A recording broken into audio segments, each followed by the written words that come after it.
la mayoría de los filósofos se dieron a conocer en la segunda mitad del siglo. Algunos de los temas más discutidos fueron la relación entre el lenguaje y la filosofía. Las tradiciones filosóficas más significativas y abarcadoras del siglo XX fueron dos. La filosofía analítica se desarrolló principalmente en el mundo anglosajón y debe su nombre al énfasis que al principio puso en el análisis del lenguaje por medio de la lógica formal. En la segunda mitad del siglo, sin embargo, la filosofía analítica dejó de centrarse solo en el lenguaje y la unidad de la tradición recayó en la exigencia de claridad y rigor en la argumentación, en la atención de los detalles y en la desconfianza hacia los grandes sistemas filosóficos. Algunos pensadores tempranos que se asocian a la tradición analítica son Frege, Moore, Russell, Wittgenstein, Popper, Berlin y los integrantes del Círculo de Viena. La segunda tradición principal del siglo XX resulta aún más difícil de caracterizar que la filosofía analítica. La filosofía continental se desarrolló principalmente en la Europa continental, de ahí viene su nombre, y se caracterizó por ser más especulativa y por darle más importancia a la historia que a la filosofía analítica. La fenomenología, el existencialismo, el estructuralismo, el postestructuralismo y la posmodernidad son algunas de las escuelas que caen dentro de esta tradición filosófica. Algunos de los autores más importantes fueron Husserl, Kierkegaard, Heidegger, Sartre, Ortega y Geisel. En este video haremos énfasis en el existencialismo. Este es un movimiento que pone en la existencia el centro de toda la reflexión filosófica. Ahora veamos sus máximos exponentes. Edmund Husserl nació en 1859 y murió en 1938.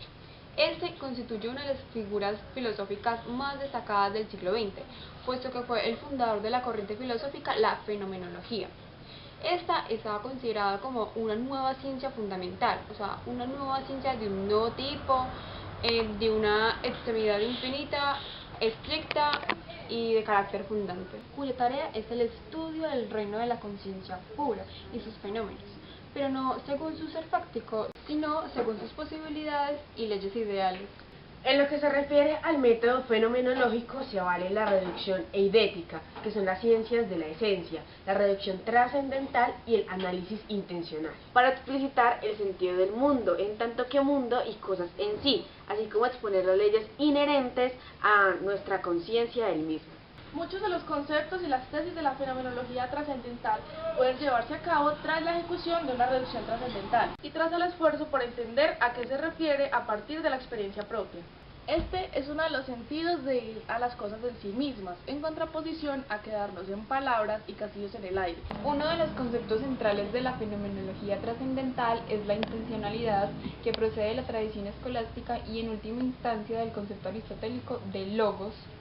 Otro de sus conceptos fundamentales es el de la evidencia o intuición, que es una ampliación del concepto de percepción y que se refiere a una verdad más originaria que la posicional. Esta verdad es la de lo que aparece. Heidegger trata en sus inicios la fenomenología, pero en su obra se resalta la reflexión que hace sobre el ser. Allí es donde entra el Ereignis o los sucesos y el Dasein, que significa etimológicamente hablando el ser ahí o simplemente la existencia. De este modo, Heidegger postura la necesidad de una precomprensión del ser para poder que éste exista realmente. La influencia de lo fenomenológico vendría dada en el mismo concepto de Ereignis, pues es algo que sucede, y ese suceder es lo que le va a dar la existencia. Por tanto, lo que se necesita es el acontecimiento, pues si no hay un acontecimiento, no hay ser. Por eso, si no hay observación, no se da el primer paso para que haya ser. Es decir, la observación es como el Ereignis que va a generar el ser. Por ello, eso también se conecta con el pensamiento griego en la idea de develación.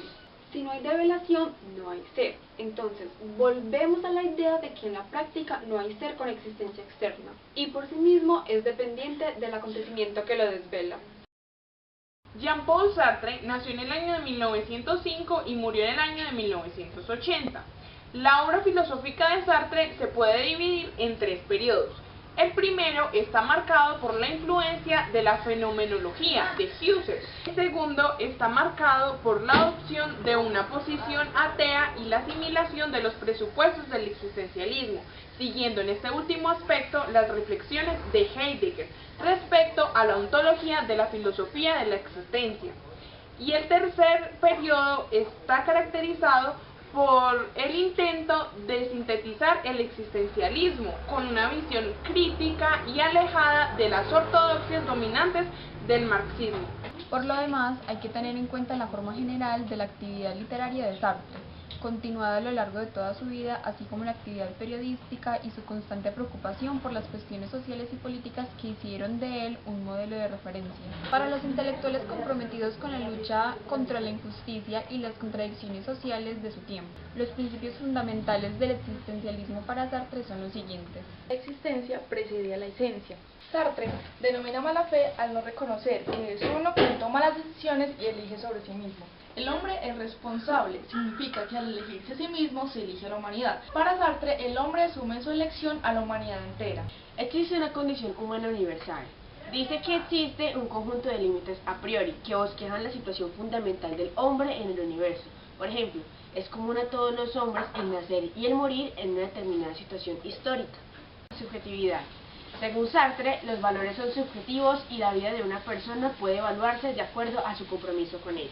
El hombre es libertad, es decir, el hombre puede seguir señales, pero es él mismo quien elige qué señales seguir, y si no elige es porque eligió no elegir, con lo que nunca podrá escapar del hecho de la elección. Proyecto.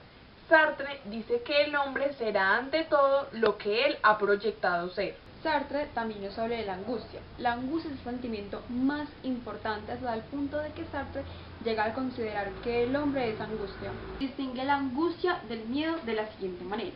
Por un lado, el miedo aparece ante un peligro externo y se relaciona con el daño o el supuesto daño que la realidad nos puede infligir.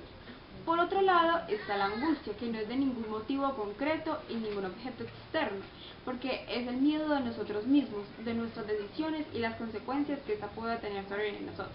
La angustia es la emoción o el sentimiento que sobreviene con la conciencia de libertad. Al darnos cuenta de nuestra libertad, nos damos cuenta de lo que somos, y lo que vamos a hacer depende de nosotros mismos, de que somos responsables de nosotros mismos y no tenemos excusas.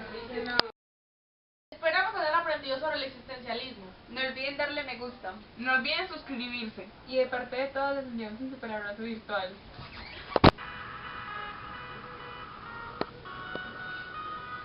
Uy, no, qué pereza darme este video. Mija, sacaron lo del chance. Sí, abuela, ya voy.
Son Frick, Moore, Russell, Wittgenstein, Popper.